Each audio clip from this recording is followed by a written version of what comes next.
Hello viewers, Bookconch here from Naoni Racing. Today we are back at TeamSport Warrington for another 40 lap race. We opted to start from the back and left a bit of a space on the grid as we are expecting to have to drive around. It turns out to be a good call and we gain a position right at the start, followed by another as we take a wider line into the hairpin and drive around kart 16. We have a bit of a congestion in turn 2, which causes us bumping the kart in front, losing us momentum, but fortunately we can gather some speed and take a narrow line into turn 3, passing kart 27 on the inside. As we slot in behind Phil F, another member in kart 5, we give him a bit of a bump draft and we are setting ourselves up to follow him through when he makes a pass. Just a few turns later, he does not cover his inside and we manage to get next to him, but as kart 19 brakes just before we reach the underbridge section, we bump him and this allows kart 5 to take the position back. Not much we can do on the uphill ramp, but as we see a little opening as we reach the top, we try to grab the inside, but there is just not enough space to complete the move. And as we bump Phil, we both lose momentum, which means we need to settle in 11th and 12th for the rest of the lap, trying to close the gap we just created. At the end of the finish straight, Phil F sets up for an overtake as kart 19 does not cover the inside. As they come out of the hairpin, Phil just does not have a full kart advantage and drives kart 19 into the wall, making our move much easier.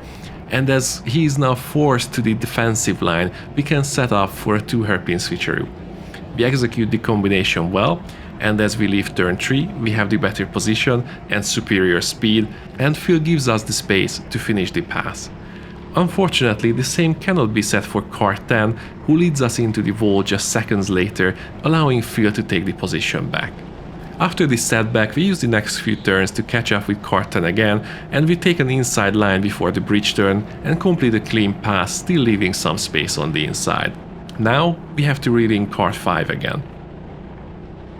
By the time we reach the finish straight, we are back on his bumper, and as he sets up for an overtake at the first hairpin, we follow him through.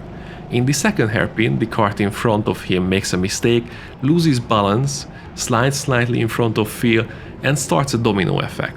Phil bumps kart 28 slightly, loses momentum, so we bump him, which in result completely flips the kart in front.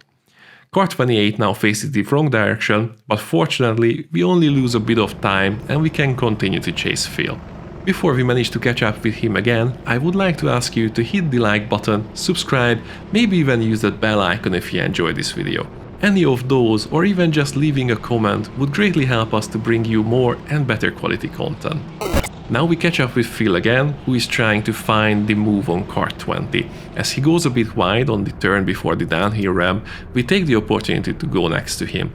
Usually we try to avoid moves in this part of the track, as the turns after downhill are just too high speed and risky if you cannot manage to clear the position. But in this case, we have the better line, we seem to have the speed advantage, so we go for it.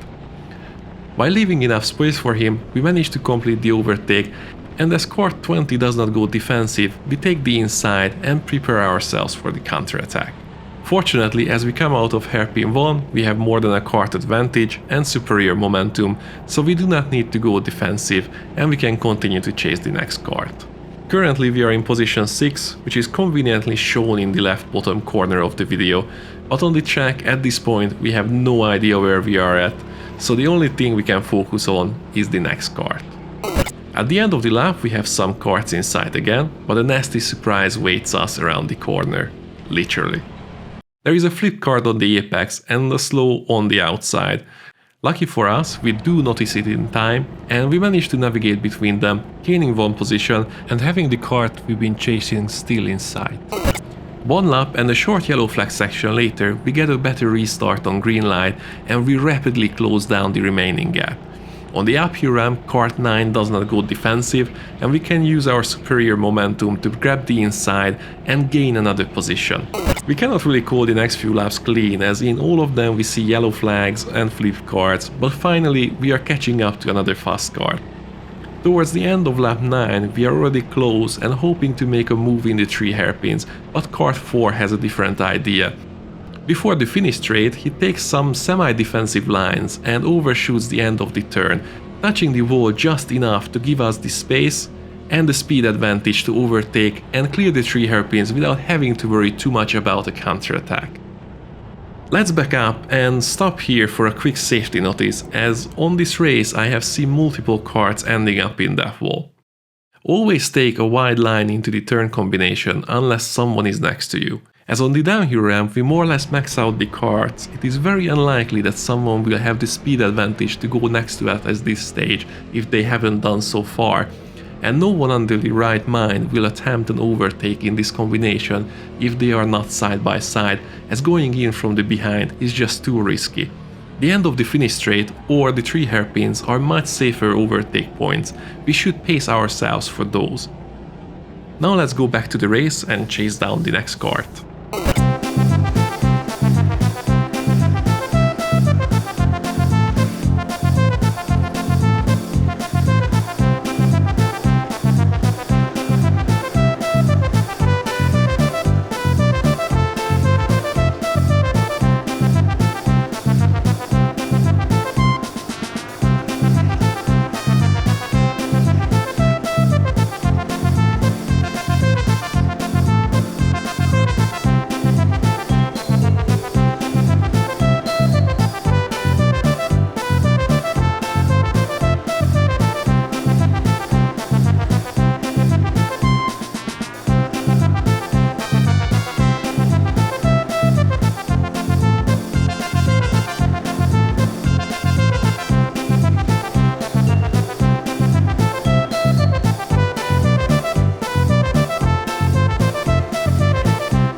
Once we get close to kart 6, we hit some backmarker traffic, and as he tries to find his way through, he leaves the door wide open before the downhill ramp.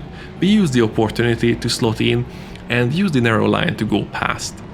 We are not yet in the clear, as we need to overtake the 2 backmarkers in front of us. We go for the first overtake and the end of the finish straight, going narrow and completing a clean pass, but we need to wait a bit longer until we can make our move on kart 27. This opportunity comes below the bridge, where we can go narrow, grab the inside and clear the position by taking a semi-defensive line into the uphill ramp. As we establish ourselves in second, we are busy clearing black markers, avoiding crashed karts and hoping to catch anyone who might still be in front of us. We have no way of knowing what position we are in at the moment, but based on the pace of the previous karts and the fact that we do not see any similar pace drivers we can catch up to, we are fairly sure that we are at or close to our final position. The last few karts who seem to be on the same lap were fairly closely matched to us, and as we finish lap after lap, there is still no one in sight we think is in front of us. This means that we are either in first or there are other karts who are quicker than us. We will not know until the end of the race. On lap 39 we get close to kart 4 again, who has good pace, so we are hoping for an interesting fight just before the finish. He makes a similar mistake in the finish straight that allowed us to overtake him last time, but on this occasion it only gets us close enough to try a long switcheroo in the 3 hairpins. While we managed to get close, it is just not enough on this occasion, so we are prepping another attack after the Dunlop Century corner. We definitely take the combination better, and despite the initial gap, we are side by side going under the bridge. We are in the worst position on the outside, and as we go a bit wide, kart 4 manages to utilize his inside line advantage and cuts us off. As we are entering the final lap, we are giving the 3 hairpin switcheroo another shot. Unfortunately, this does not work out again, but as we come out of the 3rd hairpin, we are fairly close, and we know that we can take this section under the top floor better, so we are planning to make another move there. The situation is fairly similar to what we had in the previous lap. We close the gap with a speed advantage, and we are side by side by the time we are getting close to the bridge, but on this occasion we just do not leave enough space for a cutback, and we put kart 4 a lap behind. At the end of the lap, we cross the finish line in second after a fun and interesting race. Looking at the results board, it is a deserved win for kart 24, as he outpaced us the whole race. We came in a good second and kart 6 finishes 3rd. This was all for today. If you enjoyed the video, please hit the like button, consider subscribing, and let us know in the comments what type of videos you would like to see. And as always, thanks for watching, see you in the next one, happy racing!